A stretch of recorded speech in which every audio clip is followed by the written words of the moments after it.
camperni najan letik tapi resih ngaliwat cadas pangeran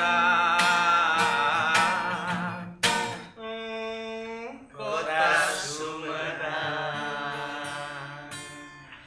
Assalamualaikum warahmatullahi wabarakatuh. Waalaikumsalam. Salam damai buat teman-teman semuanya, buat para warga Sumedang.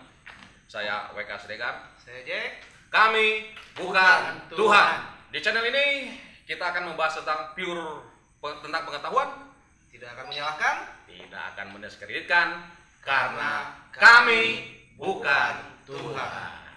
Oke. Rasa apa ya? Bangga lah ya. Malam ini kami didatangan oleh 3 orang hebat. Ada dari budayawan Jiwangsa, ada dari ilmuwan Kang Widi, dan ada dari seniman. Selamat malam semuanya, Kang. Selamat malam. Kita hari ini akan mengupas tentang Sumedang lah pokoknya. Tentang sesuai dengan lagu yang kita nyanyikan tadi. Silakan Bro Jack. Siap. Apa yang mau ditanya sama Alhamdulillah ya teman-teman kami bukan Tuhan. Ya malam ini kita keanjangan, Bang. Keanjangan ya kamarnya. Keanjangan Kokolot Sumedang. Kokolot teh yang dituakan mungkin ya. Yang dituakan di Sumedang, ya mungkin dibilang senior juga mengenai Sumedang. Jadi gini, kalau dibilang awam ya kita awam, tapi kita tinggal di Sumedang. Banyak orang yang mungkin tahunya itu Sumedang itu kota tahu. Cenah mah kalau di Sumedang mah tahu nanti gurih enak. Maka kalau dibawa keluar Sumedang katanya juga jadi rasa dari tahunya itu jadi kurang enak katanya. Itu mungkin dari sisi kulinernya ya. Bangsa Kang Apip sareng Kang Widi mohon izin nih, mungkin ya saya pengen tahu sejarah singkat mungkin ya, kenapa bisa muncul nama Sumedang atau apapun lah itu yang mengenai Sumedang gitu, karena ada istilah tidak kenal maka tak sayang gitu kan. Mangga mau dari siapa dulu? dari budayawan, Yang paling senior mungkin ya. pelaku budaya. Budaya. Pelaku budaya berarti ngerti tentang Mangga sejarah Kiwasa. Sumedang. Alhamdulillah kita sudah bisa berkumpul dalam konteks bagaimana Sumedang Ya. dan apa Sumedang. Tuh. Saya akan bicara dan menjawab pertanyaan dari pendapat-pendapat, pandangan-pandangan masyarakat soal sejarah.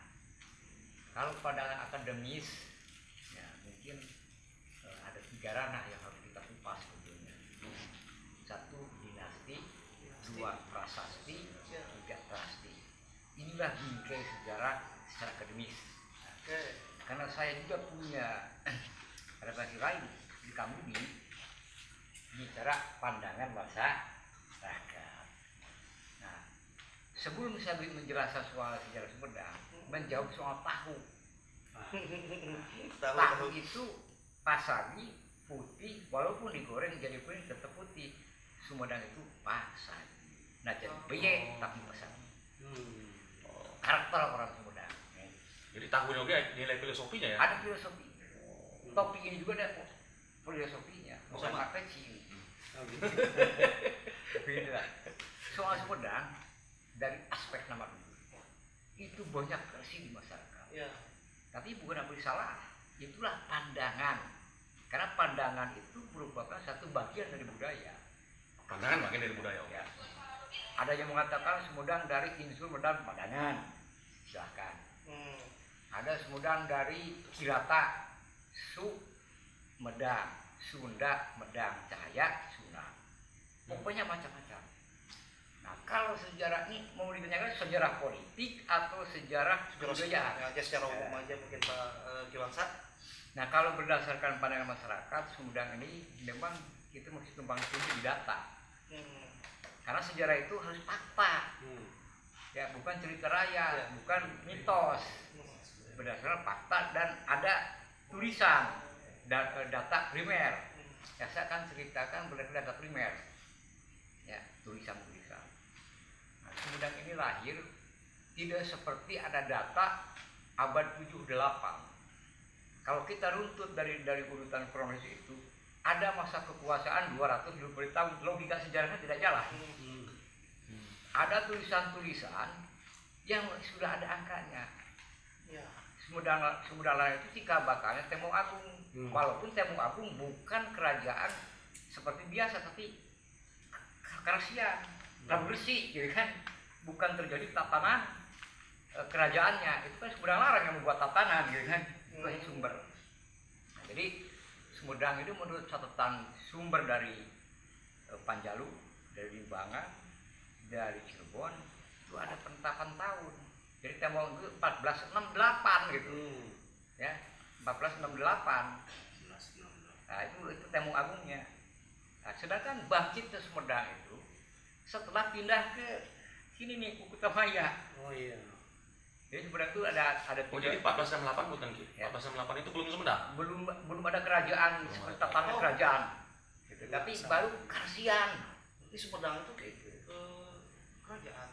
Kerajaan, tapi Temong Agung belum total kerajaan. Sebagai cikal-bakal kan sebutnya. Iya. Cikal-bakal Sumedang Larang.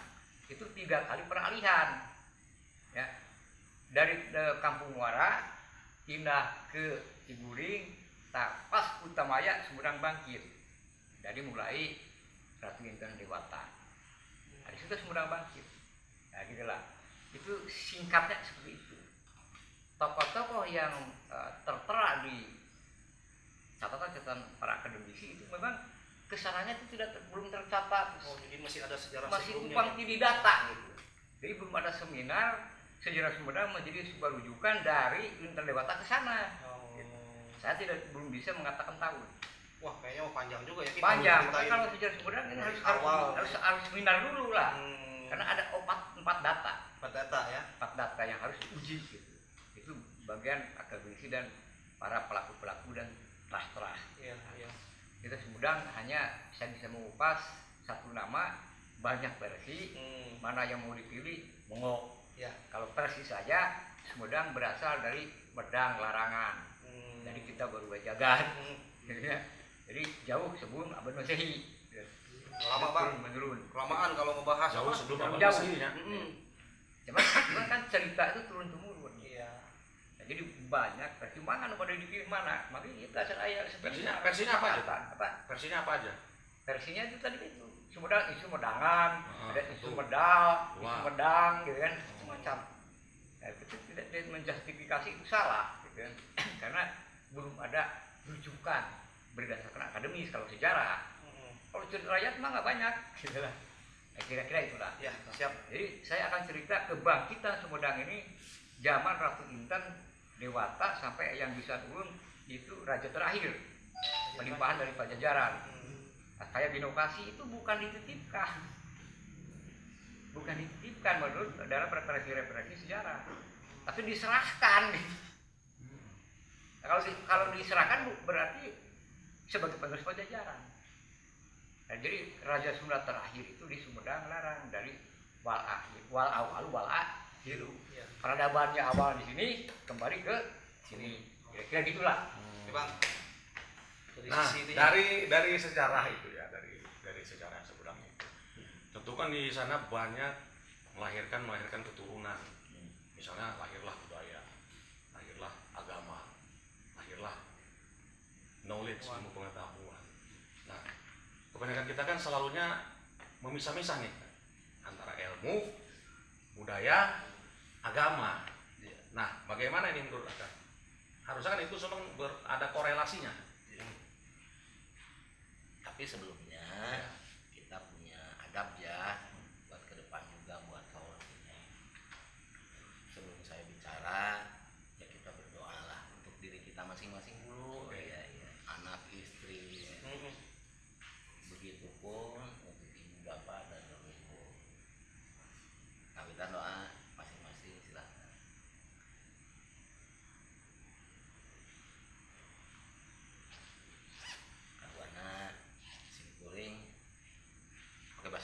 Sunda ya? Campur. Oh, Ya, campur. Indonesia sudah. Karena simkuring punya adab. Assalamualaikum warahmatullahi wabarakatuh. Waalaikumsalam. Sampurasun. Rampes. Nah, upami ayeuna, upami urang ngucapkeun sampurasun, dijawab rampes rahayu. Oh. Biasa diuningakeun. Biasa. Diulang ya. Sampurasun. Rampes. Rahayu. Alhamdulillah. Pas pertanyaannya memang begitu all ya. Kita akan jawab secara holistik. Yes. Pertanyaan yang utama adalah kunaon aya Sumedang. Gimana?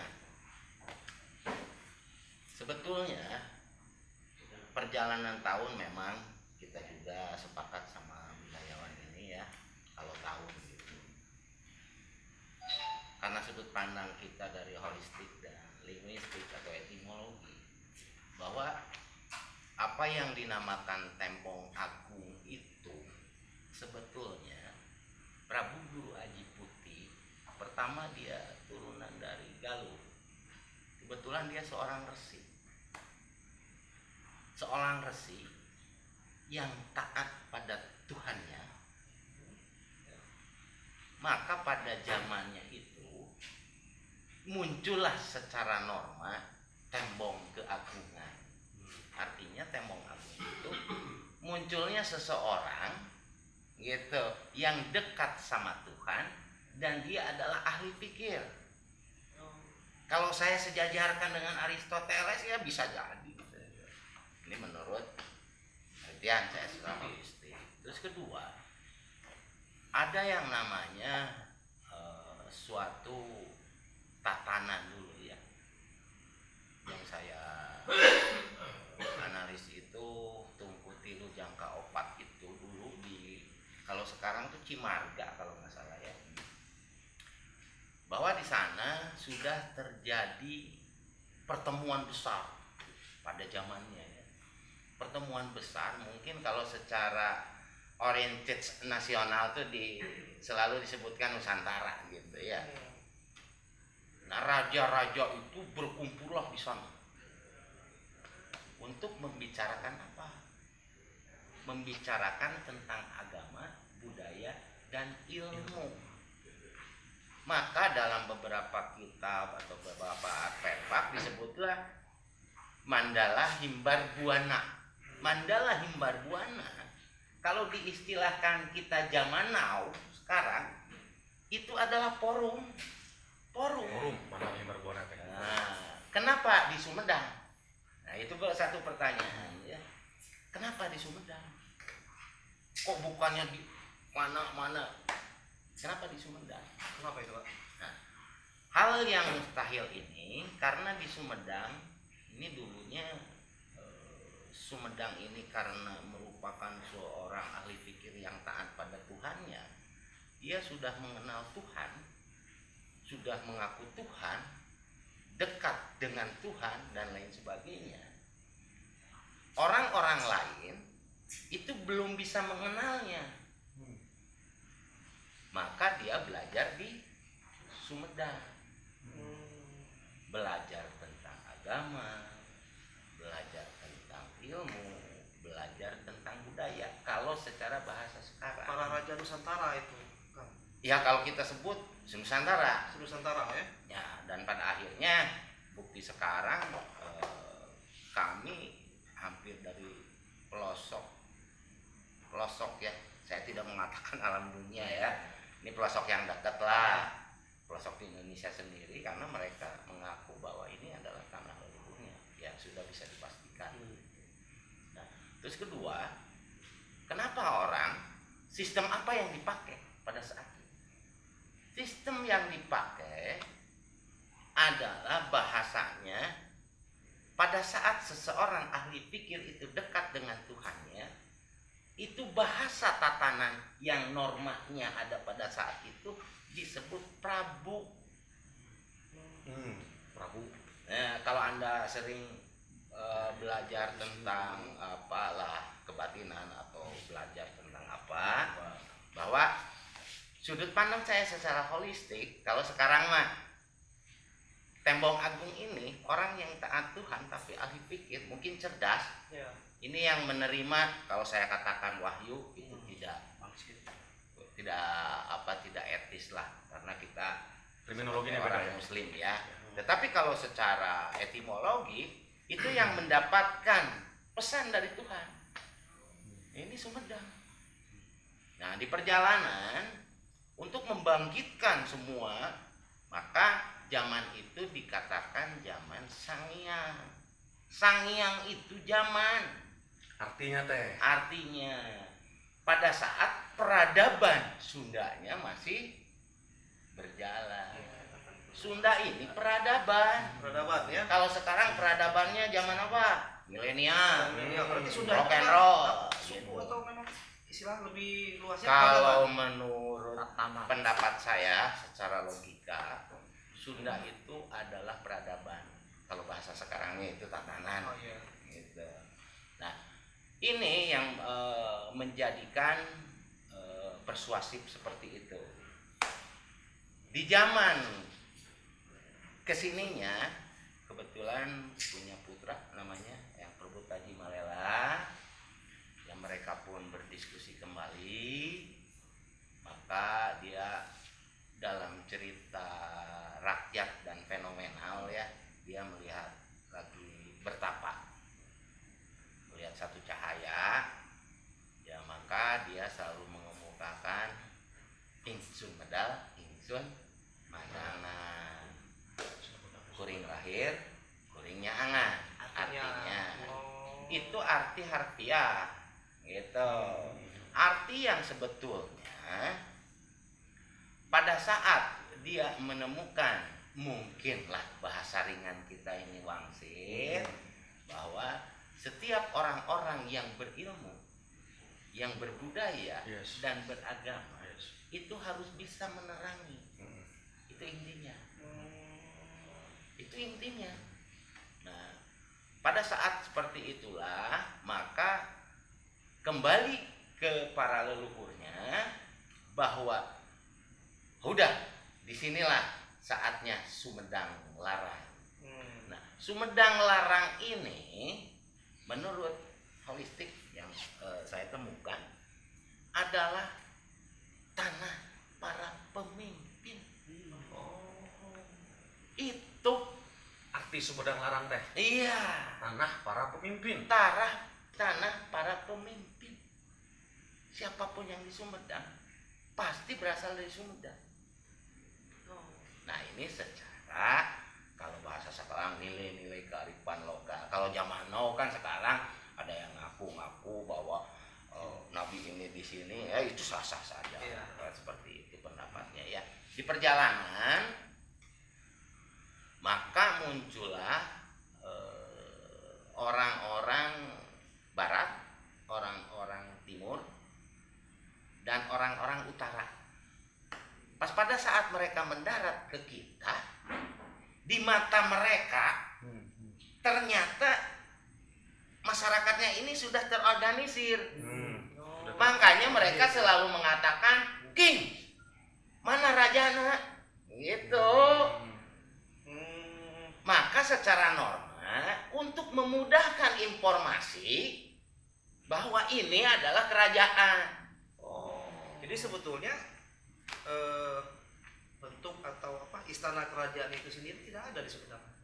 Bukan tidak ada, mungkin dulunya ada. Ada. Tetapi sudut pandang pada saat secara etimologi kerajaan itu adalah wakil Tuhan loh. Iya iya iya. Ya, secara holistik lebih jauh silahkan belajar lagi lah. Nah, pada saat mereka datang, karena mereka ini sudah punya tatanan, melihat, loh, ini ada kerajaan. Padahal bahasa kita sederhana. Orang yang dekat dengan Tuhan dan ahli pikir.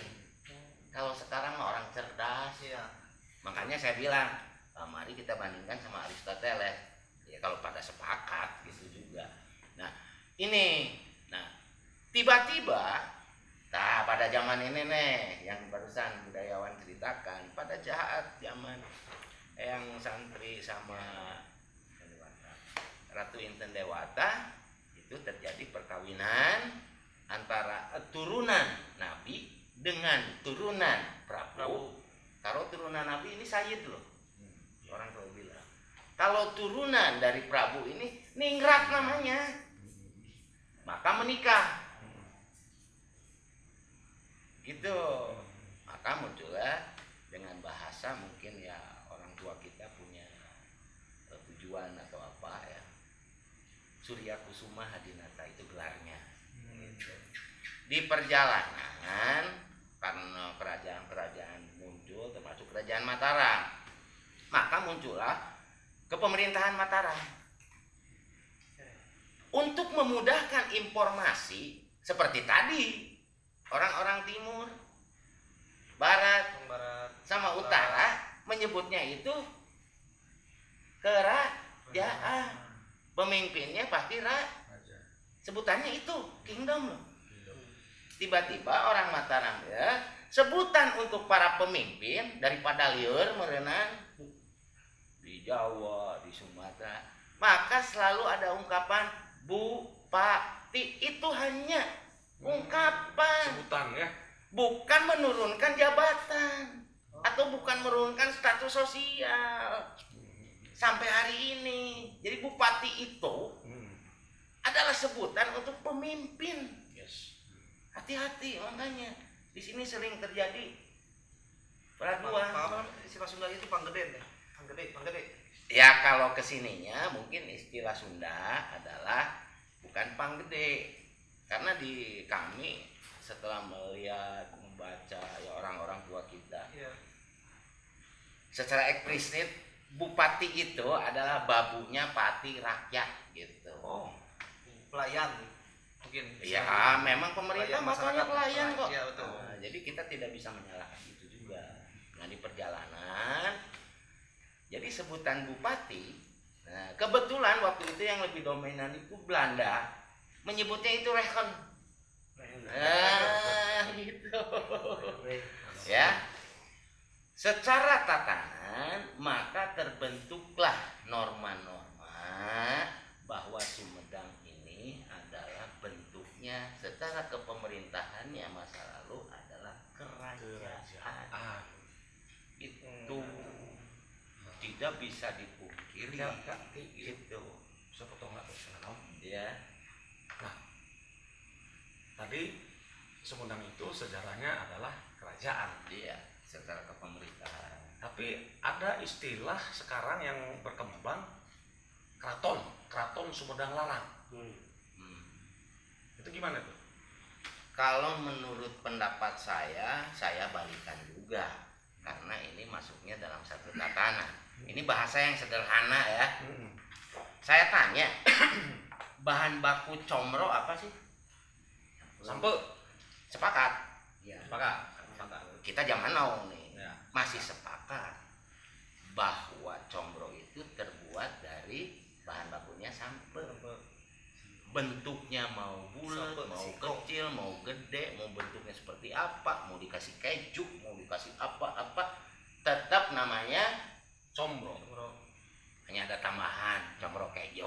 Nah, tapi tidak mempengaruhi combronya itu.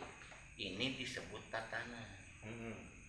Kalau peristiwa sejarah dan artefak dokumen atau apa dulunya ini satu kerajaan, ya harus kerajaan apapun bentuknya. Oh, iya. Kita negara kesatuan Republik Indonesia, jangan seenaknya merubah satu tatanan. Iya kan? Saya kasih contoh lagi. Emang tatanan nggak bisa dirubah ya? Tatanan tidak bisa dirubah karena itu sudah baku. Contoh sudah baku ya. Saya kasih contoh lagi. Ada satu tatanan namanya silsilah. Nah ini budayawan tahu. Coba ceritakan. Anak, Itu terus api ini uyut bau dagu didangar kali sibul berlepak tampak dalam amun. Wah. Anda mau merubah tidak? Dasarnya apa? Kapasitas Anda siapa? Iya. mau nggak merubah itu? Tiba-tiba nih Ki Wangsa ini buyutnya ini si A, kita rubah buyut lu tuh yang itu tuh, Nggak usah. sakit hati. Tatanan itu adalah satu aturan, Asal usul ya. asal itu yang Apa nih? tidak bisa dirubah. dipindahkan. Kalau ada yang merubah itu kalau secara akademis ya, kalau satu tatanan dirubah, ini orang paling berani atau kelompok paling berani. Karena pemahaman tatanan ini adalah pemahaman ideologi bangsa kok jati diri. Hati-hati. Kecuali kalau bahasa saya sederhana, keledai yang bisa merubah ya silakan aja, namanya juga keledai kok. Ya. Jadi tatanan itu tidak bisa dirubah. Tetapi kalau budaya, makanya konsep budaya di sini menurut pola pikir saya adalah pola pikir dan cara berpikir itu budaya. Dinamis. Mari kita pertahankan ini. Kalaupun ada yang menyebut apa tadi? Keraton, Keraton. ya silahkan sah-sah saja. Cuma di NKRI ya harus bersertifikat lah. Gitu. Jadi tatanannya tidak terganggu. De facto-nya jelas. Iya, kayak kita sering melihat ada kelompok Sumedang Larang, setelah kita ini, oh ternyata ada aktanya, lihat itu ya. Ya silahkan, itu sah saja komunitas. Tapi kalau tatanan, ya maaf itu berhubungan dengan satu ideologi bangsa, jati diri bangsa. Nah ini makanya zaman now nih, itu makanya hati-hati terhadap ajaran dan pemahaman. Ini utamanya bangsa kita ini. Jadi hati-hati kita dengan satu ajaran atau satu pemahaman atau satu ilmu yang kita sendiri tidak mengetahui. Iya. Kalau hanya untuk entertain, hanya untuk mendapatkan isi beteng kalau bahasa saya, ya silahkanlah cari tempat yang lain. Kalau enggak ya Bisa bekerja, sedikit. ya silakan. Ini tadi Kang Budi sudah menjabarkan secara ilmu agama dan budaya ya. Nah, sekarang yang terjadi apa? Moralitas bangsa ini rusak. Kenapa? Karena di dalam ilmu pengetahuan juga ada idealisme. Nah, kalau idealisme ilmu pengetahuan tidak didukung oleh idealisme religius, maka ini ilmunya kosong. Ya tadi tatanan bisa dirubah, digeser-geser, karena tidak didasari ideologi Religius. Inilah yang terjadi. Maka semena-mena dengan ada suasanisasi tidak melihat itu. Nah, kalau ilmu tidak didukung itu menjadi egosentris. Ini yang terjadi. Akulah. Jadi antara budaya dengan religius itu Harus seimbang. Sinergis, Harus ya? sinergis. Nah, ini intisari dari kamu ini sangat dahsyat itu. sementara banyak kan suka dipisah tuh. Ya, soalnya mau dibenturkan antara agama Kan dan dibenturkan, budaya. betul. Kenapa ini terjadi? Tadi itulah karena pemahaman. Dakalnya pemahaman, miskin literasi, susah untuk menjabarkan simbol-simbol budaya. Maka terjadi tadi pengkeroposan budaya dan perusakan tatanan dan nilai norma. Nah, sekarang ini terima nganti itu sebagai simbol peradaban, kan gitu. Sumedang mau dirusak dengan swastisasi, nggak bisa dulu, mikir dulu kita kan. Ini dah kan kira-kira lah. Jadi maka ilmu pengetahuan tanpa didasari ideologi religius melahirkan pemimpin yang korup. Itulah persoalan. Berarti antara agama, budaya, dan ilmu pengetahuan itu harus Sinergi. bagaimana? Menurut Kang Apip Kalau pendapatnya? ya, terima kasih sebetulnya. Kalau saya lihat dari segi seni ya, untuk saya sebagai memang dulu pernah berkesenian gitu, saya berpikir kalau memang benar manusia kalau tanpa ilmu, tanpa budaya dan agamanya, bahasa Sunda mah nggak gijlek. giclek gitu. Karena memang dengan Tritang tuh yang tadi bilang, Tritang itu mungkin ya, budaya, ilmu, dan agama ini penting bagi yang dikatakan maung-maung itu loh masuk manusia unggul, karena memang dia bisa tahu untuk berpulangnya. Dan dalam 3 Tritang itu budaya dan ilmu itu akan bermaslahat untuk dirinya, bermaslahat untuk orang banyak. Iya. Yaitu yang dikatakan mungkin pahlawannya, rajanya itu memang bermanfaat gitu. Yang jadi pertanyaan saya lahir di Sumedang, manfaat untuk saya pribadi mohon maaf ya, mana gitu. Kita mau berkesenian mana tempatnya? Ya toh, kalau berbudaya juga orang terpecah-pecah. Terus untuk di agamanya juga memang sudah terpecah-pecah. Nah ini memang kalau saya melihat dari aspek seni itu dalam sekali ya, karena orang seni itu melihat dari dalam dan kita merasakan itu. Selebihnya saya ingin bersinergi dengan siapapun gitu ya, termasuk di Sumedang itu sendiri, bahwa Sumedang itu Sumedangan aku lahir untuk menerangi itu mana gitu loh. Yang dikatakan pusat budaya Sunda mana gitu. Apa? Gaib. Nah ini yang jadi ironis untuk saya sendiri, malulah kita kalau misalkan mohon maaf kita para saudara atau kerabat yang keluar pusat budaya Sunda, apa udah diimplementasikan terhadap para seniman atau budayawan itu sendiri. Ini membuat PR kita semua ya, karena memang saya lahir di Sumedang dan di luar bahwa kami dari Sumedang mana gitu loh, dan kami pulang ke Sumedang juga mana gitu. Dan ini penting sekali untuk sejarah atau budaya. Saya sebagai seniman, termasuk teman-teman atau yang berkesenian, tidak ada tempat untuk di Sumedang ini yang dikatakan pusat budaya Sunda. Mereka harus bertanggung jawab untuk ini gitu, bukan untuk golongan gitu. Maka dampak itu akan berdampak berbahaya, apalagi yang dikatakan Jiwangsa atau sama Kang Widi itu sendiri, bahwa Sumedangan aku lahir untuk menerangi. Ya setidaknya diimplementasikanlah untuk ke dirinya sendiri. Yang dikatakan bupati itu adalah tadi apa, mohon maaf. Jadi jangan begini, Siap. SPBS itu jangan sampai Sumedang pusir budayu. Sumedang pusat buaya apa? Lagi itu. Tidaklah. Ini saya di seni. Ya kita mengenai lah ya.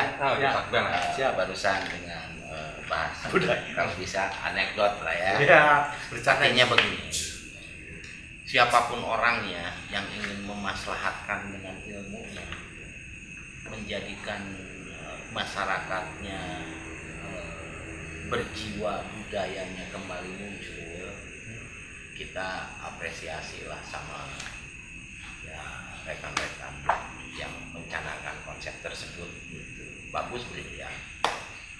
Nah cuma dalam aplikasinya kita menekankan yang tadi, coba satu tatanan tentang budaya, agama, dan ilmunya ini ya mungkin tanggung jawab mereka atau harus bisa mengimbangi dengan zaman kekinian, karena satu tatanan itu tidak ada yang bisa melibatkan kecuali dulu zaman Nabi Nuh. Zaman Nabi Nuh semua hanya tatanannya yang ada di kapalnya aja. Jadi jangan coba-coba Diversifikasi langsung katanya. ya, silakanlah bapak-bapak itu belajar lagi bagaimana kita memahami, sudut pandangnya pun harus jelas ya. Untuk saat ini kalaupun orang mengatakan ada keraton lah, ada kekaisaran lah, ada apa, paling saya tanya, Anda sudah beraktakan tidak? Karena kita sudah negara kesatuan Republik Indonesia. Iya. Ini harga mati loh. Betul. Jangan coba-coba. Saya sarankan secara pribadi saya juga, jangan coba-coba.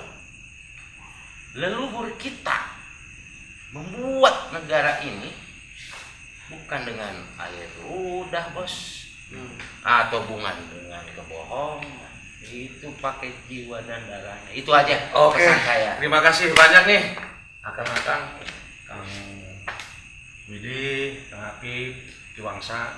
Kita simpulkan obrolan kita malam ini agar bisa menjadi nilai edukasi Ya.